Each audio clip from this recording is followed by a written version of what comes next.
बिस्मिल्लाहिर्रहमानिर्रहीम। अस्सलाम वालेकुम। मैं हूं आपका मेज़बान महर आदिल। नाज़रीन, आज आपको बताएंगे पंजाब के एक बहादुर महाराजा महाराजा रणजीत सिंह की, जिन्हें शेर पंजाब के लक़ब से भी जाना जाता है, उनके बारे में कि तकरीबन 50 साल के लगभग जो एक अरसा था वो उन्होंने पंजाब के ऊपर जो है वो हुकूमत की। न सिर्फ पंजाब बल्कि पेशावर तक जो है उन्होंने अपनी हुकूमत को जो है वो फैलाया। मुगलिया दौर, जब मुगलिया दौर का सूरज जो था वो ग़रूब होने के करीब था, तो तब पंजाब से एक बहादुर लीडर उठा और सिखों से इनका ताल्लुक़ था, और सिख कौम के से उठ के फिर इसने इस तरह से हुकूमत की कि पूरे पंजाब के अंदर साथ साथ जो है वो आप कह लें थर तक और पेशावर तक जो है इन्होंने हुकूमत की। महाराजा रणजीत सिंह की समाधि जो है वो बिल्कुल मेरे इस वक्त पीछे है और शाही किला में मौजूद हैं। जब पंजाब के ऊपर कब्ज़ा किया तो मरकज़ जो था वो लाहौर था, और लाहौर शाही किला जो है उनके ज़ेरे इस्तेमाल रहा। बड़ी बड़ी बातें भी उनके बारे में की गई कि एक ज़ालिम और जाबिर हुक्मरान थे। मुसलमानों के ख़िलाफ़ जो है उन्होंने बड़े ही इस तरह के जो आप कह सकते हैं कि मार्के किए या मुसलमानों पर जुल्म व सितम के जो पहाड़ ढाए वो थे। लेकिन अगर हम बात करें उन लोगों की जो कि इनके साथ तल्लुकात रहे, जो जिन्होंने इनके हुकूमत के अंदर अपनी खिदमत सर अंजाम दी, तो उनके मुताबिक वो ना सिर्फ मुसलमानों के सिखों के बल्कि वो एक इंसाफ पसंद और असूल पसंद जो थे वो महाराजा रहे। साथ साथ आपको बताएंगे कि शाही किला जहाँ जहाँ पर जो उनके ज़ेरे इस्तेमाल रहा, और उसके साथ साथ उनकी तारीख़ के बारे में भी बताएंगे। लेकिन यहाँ पर कि उनके बाद कोई ऐसा हुक्मरान उनकी नस्ल में से ना आया जो इस सिख कौम के इस हुक्मरानी को आगे लेकर चल सके। और ईस्ट इंडिया कंपनी जिन्होंने मुआहदा किया था इनके साथ कि उनकी मौजूदगी के दौरान जो है वो किसी तौर पर भी पंजाब पर वो हमलावर नहीं होंगे, और जब तक महाराजा रणजीत सिंह ज़िंदा रहे तो उसके बाद फिर सिखों की भी ज़रूरत ना हुई। फिर महाराजा रणजीत सिंह ने एक बड़ी ही तारीख़ी बात कही कि अगर तबलीग की जाती है अंग्रेज़ कौम की जानिब से अपने मज़हब की, तो फिर उनको जो है वो दर्स क्यों नहीं दिया जाता, जो इनके अंदर इंसानियत नहीं, उन अंग्रेज़ों के अंदर जो काबिज़ हैं इस वक्त बर सग़ीर में। और लाजवाब कर दिया उसको जिसने ये उनसे बात कही थी। लेकिन महाराजा रणजीत सिंह की अगर बात करें तो यहाँ पर अगर हम बात करें मसाजिद की, मज़ाहिब की, तो मुकम्मल आज़ादी तारीख़ के मुताबिक दो तरह की मुतरादिफ़ चीज़ें हैं जो तारीख़ के मुताबिक बताई जाती हैं। एक तो कि उन्होंने जो है वो मुसलमान जो थे उनको नुकसान पहुँचाया, तो दूसरी जानिब कुछ लोग कहते हैं कि वो यहाँ पर बड़े ही मुनसफ़ाना तरीके से उन्होंने हुकूमत की, और साथ साथ जो मुस्लिम इक़्तिदार थे उनकी भी कदर की। 1827 13 नवंबर को इंतकाल होता है उनका लाहौर के अंदर, और फिर उसके बाद इनको जो है उनकी समाधि लाहौर के अंदर ही शाही किला के बिल्कुल साथ जो है वो बना दी गई है। और इस वक्त आपको जो है वो लेकर चलेंगे उस गुरुद्वारे पे जब शाही किला के अंदर मुस्लिम दौर ख़त्म हो चुका था और फिर महाराजा रणजीत सिंह का दौर शुरू हुआ, तो उन्होंने बाकायदा तौर पे एक यहाँ पर गुरुद्वारा बनाया जिसमें मजहबी रसूमात की अदायगी के बाद वो जो अपने दिन भर के मामूल के काम थे वो करते थे। आइए अब चलते हैं आगे और साथ साथ थोड़ा थोड़ा आपको उन जगहों के बारे में बताते हैं जो महाराजा रणजीत सिंह के ज़ेरे इस्तेमाल रहीं। जी नाज़रीन, अब आपको दिखाते हैं वो गुरुद्वारा जो महाराजा रणजीत सिंह ने तामीर करवाया, और उसकी वजह ये थी कि क्योंकि सिख मज़हब के अंदर गुरुद्वारा और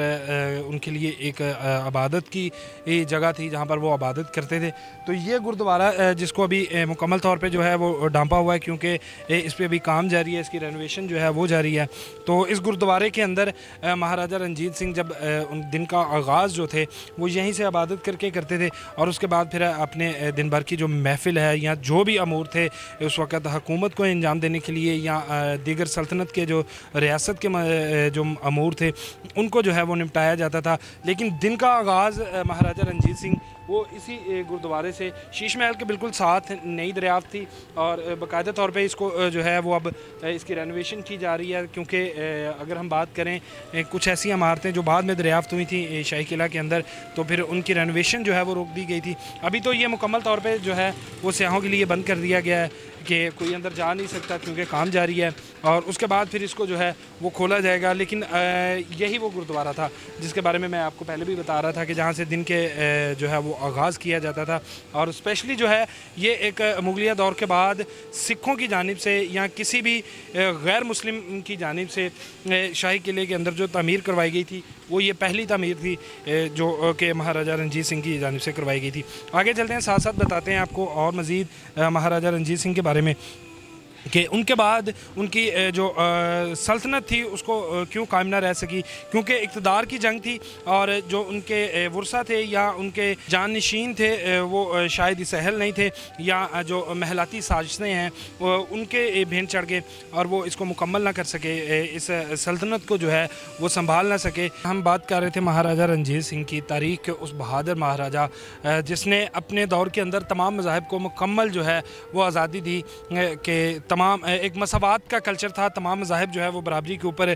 جو ہے وہ اپنی عبادت کرتے تھے، اپنے رہن سہن جو اپنی کلچر اپنی مذہب کی اجازت کے مطابق جو تھے وہ کرتے تھے۔ تو بات کر رہے تھے مہاراجہ رنجیت سنگھ کی کہ شاہی قلعہ کے اندر ان سے منسوب، کیونکہ انہوں نے لاہور کے وہ حکمران رہے اور شیر پنجاب کا لقب پایا، لیکن مہاراجہ رنجیت سنگھ سادہ زندگی گزارنا زیادہ پسند کرتے تھے۔ مہاراجہ کا لقب ان کے نام کے ساتھ لگ تو چکا تھا، لیکن وہ خود کو سنگھ کہلانا جو ہے وہ زیادہ پسند کرتے تھے۔ سنگھ کا لقب جو ہے ان کے لیے وہ باعث فخر تھا۔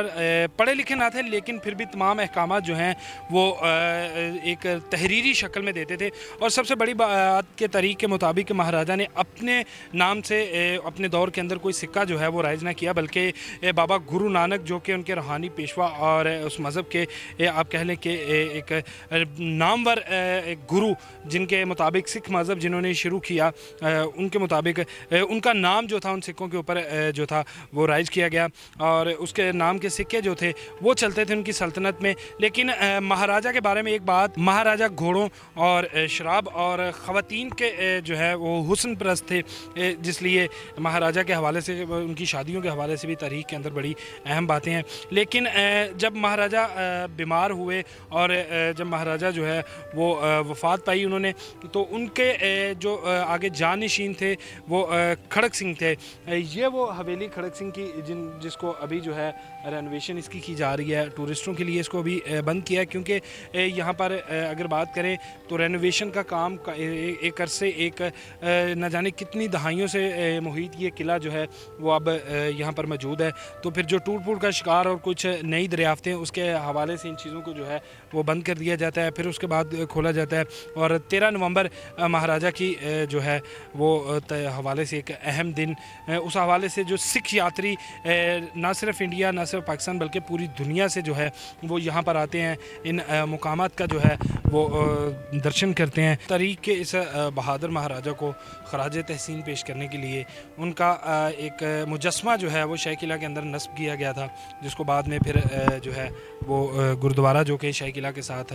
ڈیرہ صاحب منسلک ہے بالکل، اور یہاں پر ایک بڑی ہی ایک خوبصورت علامت، ایک جانب باشے مسجد اور دوسری جانب شاہی قلعہ کے ساتھ